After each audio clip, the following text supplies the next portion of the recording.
Okay, there we go. And Big Race is the first map. I bet you I know where we're going for the second map. I just can't believe we didn't start on that map. But anyways, I have to flip my screen. So why don't you tell us about Team Alpha here? Sounds good. So Which on is Team Alpha, Rush. we've got Rush, the Bonks and SCCC combination with a Lennon, a Massachusetts, a Nelson, and a Ruprecht. So they're running that same strat they've been running. No changes there. Yep. And AMIWI is looks like pretty much running the same strat as well, the same comp. And I just want to take a moment and mention, we're starting to get towards the end of the losers bracket. And one thing that I love seeing, a trend that I've been noticing over the past probably about year and a half, 2 years, is the increased viability of Latin American clans. And that's so cool to see. As more players come online and those clans, all clans really continue to grow and develop. I mean, I love it. We see, BN and Ayami did very well at King of the Sea last time. 07BR is hilarious and does well a lot of the time as well. So it's a good time. Absolutely is a good time.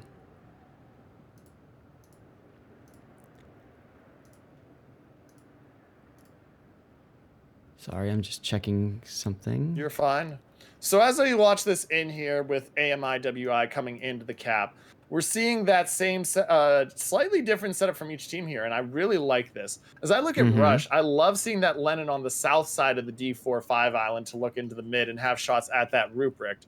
And I also love that we're seeing a heavy push from the south side for Rush and a heavy northern push from AMIWI. Ohio takes a bit of damage, but we're seeing that Ruprecht who's going to sit up there. And Soviet Baguette in a Ruprecht is a phenomenal choice to just sit there and tank. I mean, he's going to smack that Synop a little bit with secondaries. The Synop has gone dark for the moment, but the shells still hit him. No damage. But he can kite out, and his secondaries can just absolutely deny stuff.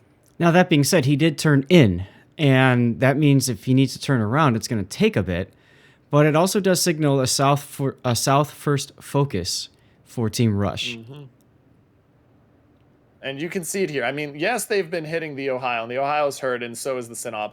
But this is going to be the fight here. Massachusetts, Nelson, main guns versus Ruprecht. Yep. Amy hit the brakes there. Shells flew right by from Soviet Baguette's Ruprecht. But Amy Whips has to know that there's going to be more shells coming where they came from.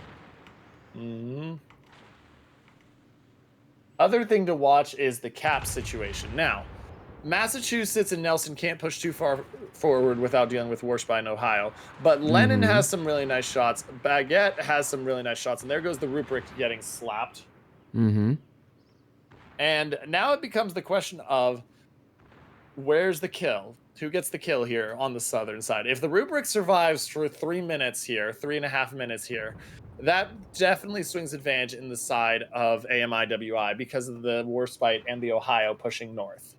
Yes, that's right.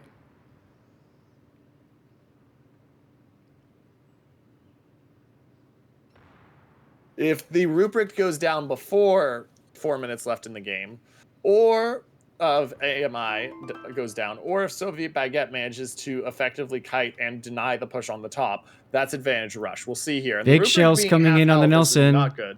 Oh, big shells coming in on the Nelson. Both teams. Just ricochets. Both teams. Well, the second half was actually Warspite shells. So, and here comes Synop shells. No. Both teams have decided to park and focus on the south. And Amy Whips taking more hits. I do like the decision of Cody. Big hit there from Doofy right through the face. I like the decision for Cody to head to the south. He's going to be able to pinch, and that's what they're going to do, because as I look at it and I'm taking the angle, he's not going to be shot by anything as he comes around on that Ruprecht, except for Ruprecht Torps. He's going to have a brilliant line on the Ruprecht, and nobody has angle to hit him. That's right. And so with nobody having angle to hit him... Amy's going down momentarily. Here comes. And that's what Gone. I talked about. So with it having 5.5 minutes left, advantage heavily in the favor of Russia, not just because of the ship kill, but because they can now rotate and start to put that team of AMI into a little tiny ball. That's right.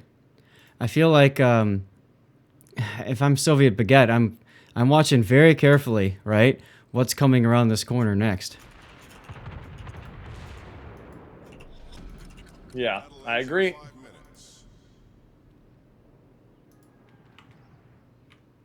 So now, Soviet Baguette's getting chunked. His job here is to survive and get some more damage off. Yes, You're all gonna he see needs the to do is hold. Massachusetts of Doofy, and you're going to see the Nelson of Cody push the Sinop and chunk him down here. They're going to pincer him around this island. You can see it. Massachusetts just going to sit on that island there. Nelson going to come around the south, and they're just going to work him. Soviet Baguette's trying to set up for the torp run on that Ohio if he comes.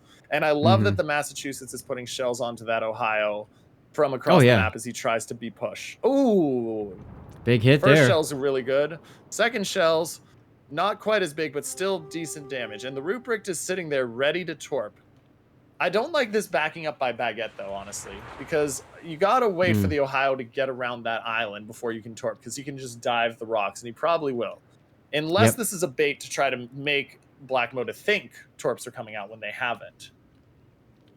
That's true. That's a possibility as well. You can see Black Mota's doing exactly that, slowing down. Let's take a look at Disquarius' Lenin. He's ready to go. Decent hit on the Ohio. Return salvo does nothing. Cody now wrapping up around Tommy Tess's Sinop. Yep, Sinop is getting chunked down. Lenin of Disquarius is there, and that's denying the Ohio's want to push here. And honestly, if you're Baguette, you actually run around that island now and fight the Warspite, in my opinion. Oh, absolutely. And, I mean, you've got the Nelson of Cody, as you said. He's wrapping up on the Sinop. You got the Massachusetts of Doofy in there to support. Cody's probably going to go for the Ram because he's putting the shells out towards the Ohio. Ah, Irelis just took a big hit. Yep. Soviet Baguette now getting in on this with the secondaries as well. Yep, and there's the shots out onto iRealist. All the damage trying to come. Disquarius still very full health. We're looking at a very big chance of... It won't be a perfect game, actually, because the Nelson of Cody is probably going to go for the Ram on the Sinop. I mean, might as well, right? Secure that side. Well, that's why he's busy shooting the Ohio. I agree with it. It's, I mean, you've only got 20,000 health left. And Soviet so Baguette just Cody, don't you fail me. Give me the Ram horn. In the butt. Oh! He just says, yeah, if you're going to turn, I'll just Citadel you instead. Yeah, I'll get Can't the free blame kill him. instead. That's interesting. Yep, and then iRealist goes down here. The Ohio's low. Doofy for life should get the Ohio. Soviet Baguette will finish off iRealist. And we will see Rush go up 1-0.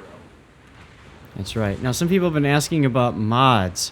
I use a series of mods from Aslane's. There's, of course, the mod station as well that you could use.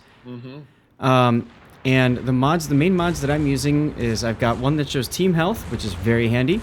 There's a score timer that tells me how long until the battle will end in current conditions, with point ticks and all that. It's very handy for casting and playing the game. And then there's a couple other key mods. You can see the icons over on top of ships that as they are using consumables. That's a relatively new mod that's been entered in. There's also one that allows you to see who is detected. Unfortunately, those two mods conflict with each other right now.